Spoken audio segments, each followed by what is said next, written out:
Alright guys, so tuloy-tuloy pa rin tayo no, sa ating very quick walk around review. So meron pa tayo rito, isang bagong unit. Sayang di na natin ito matitest drive no. Okay, so AK Premium 575.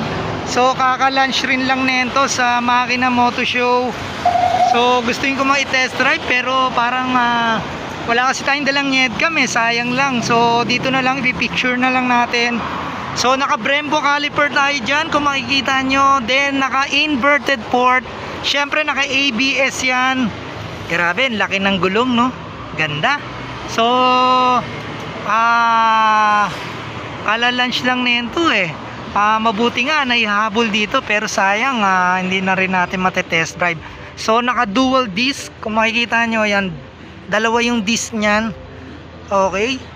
Yan. Then ito yung kanyang pinaka ilaw. So ito yung pinaka daytime running light niyan. Yan. So mamaya i-open natin yan. Then yan grabe, sobrang laki rin ng motor na to no. Ang haba rin, syempre 575cc. Meron tayong separate video nito nung ni-launch to. Pwede nyo namang panoorin yung ating video.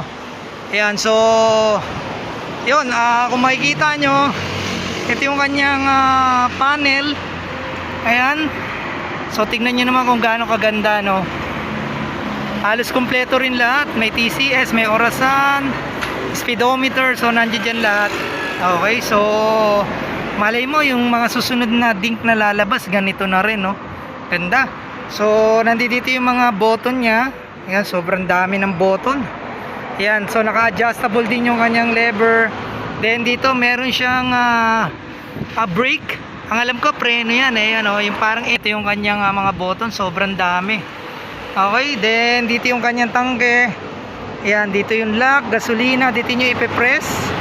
Tapos meron tayo nakalagay rito na AK yan.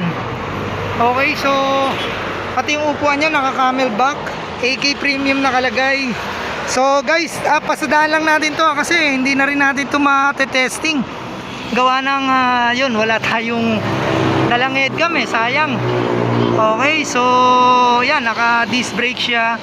Then dito ang laki nung kanyang eto, yung kanyang pinaka belt yan, nandiyan dyan no, sa gilid na yan. Ayan, makikita nyo. Okay, tapos naka single sided siya na yung kanyang swing arm na nandito yung kanyang shock yan kung makikita nyo. Okay, so hindi natin alam kung magkano yung SRP nito, mamaya itatanong natin. So